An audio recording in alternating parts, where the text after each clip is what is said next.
Dear student, आज की important video में हम एमसीक्यू डिस्कस करेंगे प्रोसेस ऑफ हॉस्पिटलाइजेशन की, जो कि हमारे पास एफओएन फर्स्ट सेमेस्टर का चैप्टर नंबर 11 है। तो ये इंतहाई इंपॉर्टेंट एमसीक्यूज हैं क्योंकि ये आप ही की कोर्स की यूनिट प्रोसेस ऑफ हॉस्पिटलाइजेशन से लिए गए हैं, लिहाजा आने वाले एग्जाम में ये आपके लिए इंतहाई हेल्पफुल साबित होंगे। इस यूनिट का वीडियो लेक्चर ऑलरेडी मेरे चैनल पे मौजूद है, जिसका लिंक मैंने इस वीडियो के डिस्क्रिप्शन में दिया है, तो वहीं से जाके आप इसका वीडियो लेक्चर देख सकते हैं, या आप YouTube पे सर्च करेंगे कि प्रोसेस ऑफ हॉस्पिटलाइजेशन बाय फरमान, तो मेरा वीडियो लेक्चर जो है वो आपको मिल जाएगा। तो आज की वीडियो लेक्चर में हम इसके एमसीक्यू डिस्कस करेंगे जो इंतहाई इंपॉर्टेंट है। सबसे पहले आपको बताता चलूं कि प्रोसेस ऑफ हॉस्पिटलाइजेशन किसे कहते हैं, कि हॉस्पिटल में पेशेंट की एडमिशन, उसकी ट्रीटमेंट और पेशेंट का हॉस्पिटल से डिस्चार्ज का जो फुल प्रोसीजर है, तो इसको हम कहते हैं process of hospitalisation. First MCQs हमारे पास है कि the word hospital has been derived from the word hospice that means a stranger और foreigner, hence a guest.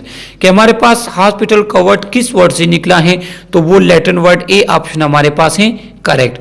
Second number MCQs है कि the process of receiving a new patient to an individual unit और ward of a hospital, कि जब भी हमारे पास new patient hospital में आता है, हमारे वार्ड में आता है, तो इसको क्या कहते हैं, इस प्रोसेस को कहते हैं admission process, B option is correct. Third MCQs हमारे पास है कि purpose of admission in any ward of a hospital include, कि हमारे पास किसी भी वार्ड में पेशेंट की एडमिशन का पर्पस क्या होता है। ए ऑप्शन हमारे पास observation, B option diagnosis, C option procedure और सर्जरी, डी ऑप्शन ट्रीटमेंट। तो करेक्ट ऑप्शन हमारे पास है ऑल ऑफ द एबव, कि हमारे पास जब भी पेशेंट हॉस्पिटल में या किसी भी वार्ड में एडमिट होगा तो उसके डिफरेंट पर्पस होंगे, या तो उसको हमने ऑब्जर्वेशन में रखना है कि हम उसको ऑब्जर्व करते हैं कि उसमें कौन कौन से प्रॉब्लम हमारे पास आते हैं, उनकी डायग्नोसिस वहां पे होती है, कोई प्रोसीजर सर्जरी के लिए भी लोग एडमिट होते हैं, ट्रीटमेंट के लिए भी एडमिट होते हैं। तो थर्ड एमसीक्यूज का करेक्ट ऑप्शन हमारे पास है ई। फोर्थ एमसीक्यूज है हमारे पास कि when patient is taken through the admission process from OPD and admitted in a ward और इन अ हॉस्पिटल इज कॉल्ड, कि हमारे पास जब ओपीडी से कोई पेशेंट एडमिट होगा तो ये किस टाइप के एडमिशन में आता है। OPD stand for outdoor patient department, सही है। तो इसमें हमारे पास A option elective admission, B option planned admission, C option emergency admission. तो करेक्ट ऑप्शन हमारे पास है डी, ए एंड बी, कि जब भी हमारे पास ओपीडी से कोई पेशेंट एडमिट होगा तो उसको या तो इलेक्टिव एडमिशन कहेंगे या प्लान्ड एडमिशन कहेंगे। इससे आपके पास एमसीक्यूज वो इस तरह भी लेकर आ सकते हैं सिनेरियो बेस्ड, कि हमारे पास एक अली नेम का पेशेंट है, उसको ये प्रॉब्लम है, उसने डिसाइड किया है कि मेरे जो है ओपीडी में ये दिखाऊंगा कि डॉक्टर से मिलूंगा, तो वो कौन से टाइप का एडमिशन है, और डॉक्टर ने उसको ओपीडी में एडमिट कर लिया है किसी वार्ड में, तो ये किस टाइप का एडमिशन है। तो फिर आपको पता होना चाहिए कि ये इलेक्टिव और प्लान एडमिशन है। फिफ्थ नंबर एमसीक्यूज हमारे पास है कि in which type of admission there is a known medical condition or complaint that required further work of treatment or surgery, कि आपके पास वो कौन से टाइप का एडमिशन है जिसमें पेशेंट को अपने डिजीज के बारे में पता होगा, मतलब उसको पता होगा कि मुझे जो है स्टमक पेन है, तो ये किस वजह से है, ये इस वजह से है कि फूड पॉइजनिंग मुझे हो गई, या कोई डायरिया वगैरह है इस तरह।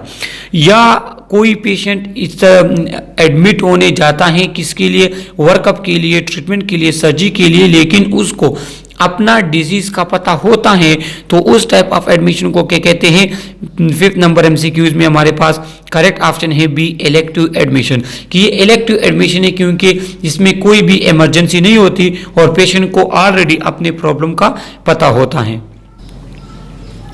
सिक्स नंबर एमसीक्यूज हमारे पास है कि in which type of admission the patient is being brought to the hospital in a critical or serious condition which need prompt admission and immediate treatment so as to prevent complication, कि वो हमारे पास कौन से type का admission है जिसमें एक patient को सीरियस या क्रिटिकल कंडीशन में हॉस्पिटल में ले आया जाता है और वहाँ पे उसको एडमिट किया जाता है, चाहे वो इमरजेंसी हो या आईसीयू वगैरह में हो। तो ये हमारे पास क्या है, इसका करेक्ट ऑप्शन है इमरजेंसी एडमिशन। तो ये आप इसलिए देख लें कि जब भी आप कोई फाइल वगैरह देखेंगे हॉस्पिटल में, अपेंडेक्टोमी के पेशेंट जो होते हैं, अपेंडिसाइटिस के जो पेशेंट होते हैं, तो वो इमरजेंसी एडमिशन उनका होता है। क्यों? क्योंकि उनको सीवियर पेन होता है, इमरजेंसी कंडीशन में उनको एडमिट करके उनका सर्जरी की जाती है।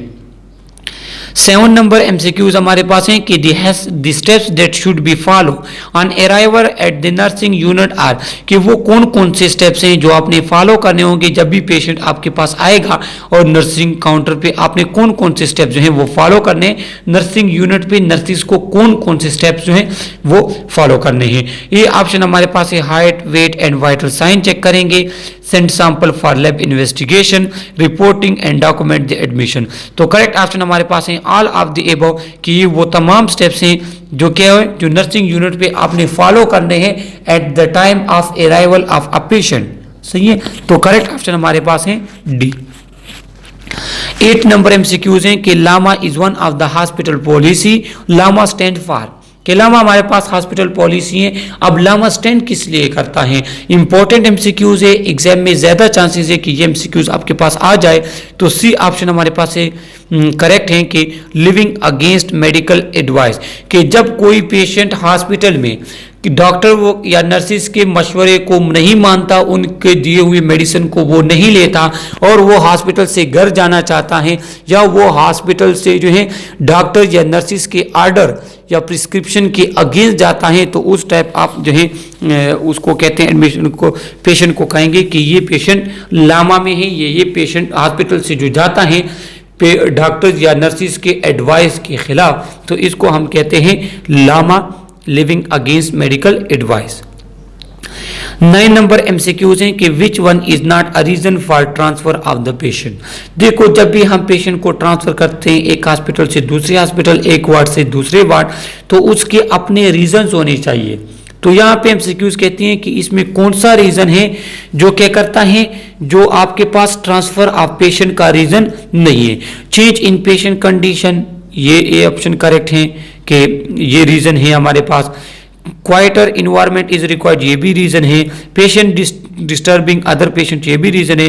Patient want to be LAMA, कि अगर पेशेंट लामा होना चाहता है तो उसको हम ट्रांसफर नहीं करेंगे, वो तो फिर डायरेक्ट घर चला जाता है, वो रिफ्यूज करता है ट्रीटमेंट को। तो डी ऑप्शन हमारे पास क्या है, रीजन नहीं है ट्रांसफर ऑफ द पेशेंट। और 9 नंबर एमसीक्यूज का करेक्ट ऑप्शन है डी।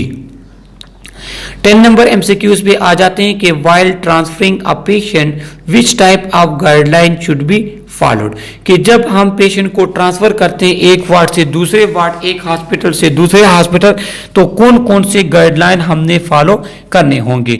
ये option check doctor order and explain to patient and family, B option provide detail for safety, C option hand over to other unit staff, D option inform other department about patient transfer.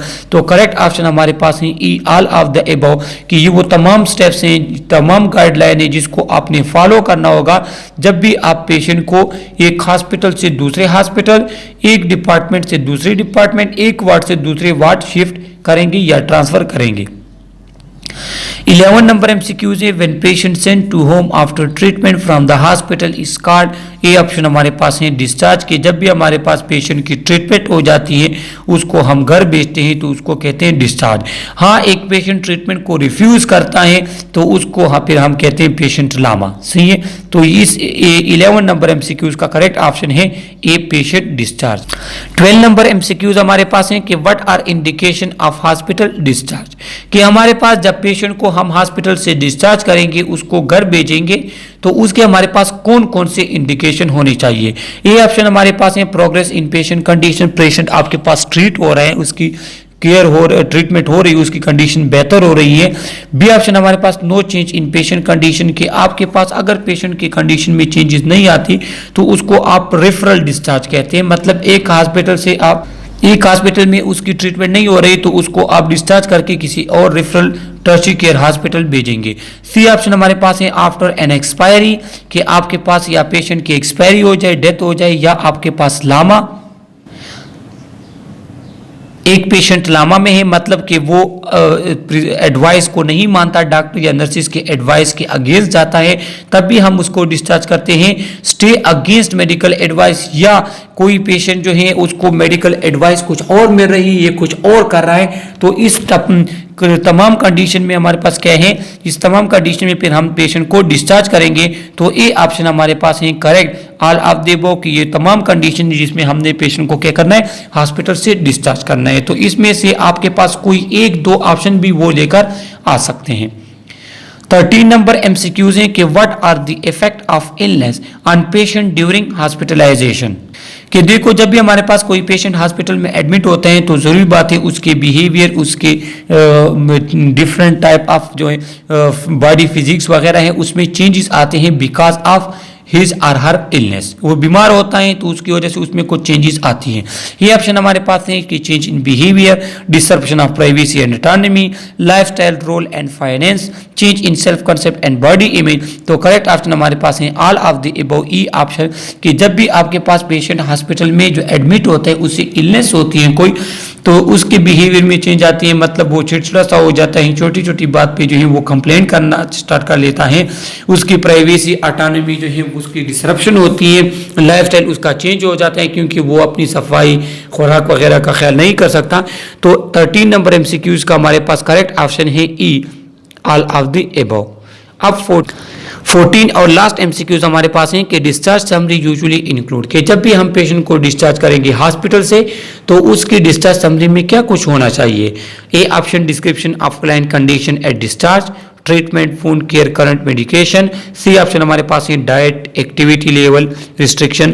तो D option हमारे पास है correct है all of the above, कि जब भी आप patient को डिस्चार्ज करेंगे तो उसका आपके पास क्लाइंट की कंडीशन एट डिस्चार्ज, उसकी डिस्क्रिप्शन भी देंगे कि क्लाइंट हमारे पास इस कंडीशन में है, उसके बाद उसके ट्रीटमेंट की आपने जख्म की किस तरह केयर करनी है, मेडिसिन आपने किस तरह लेने हैं, खुराक, उसकी एक्टिविटी, उस पर जो रिस्ट्रिक्शन आप देते हैं, तो इन तमाम के बारे में आपने उनको बताना होगा। तो 14 नंबर एमसीक्यूज का करेक्ट ऑप्शन हमारे पास है डी। तो ये हमारे पास प्रोसेस ऑफ हॉस्पिटलाइजेशन के सिंपल से एमसीक्यूज थे। कोई भी क्वेश्चन हो थ्रू कमेंट आप हमसे पूछ सकते हैं। सब्सक्राइब करें हमारे चैनल को, लाइक करें हमारी वीडियोस को। Okay, thank you.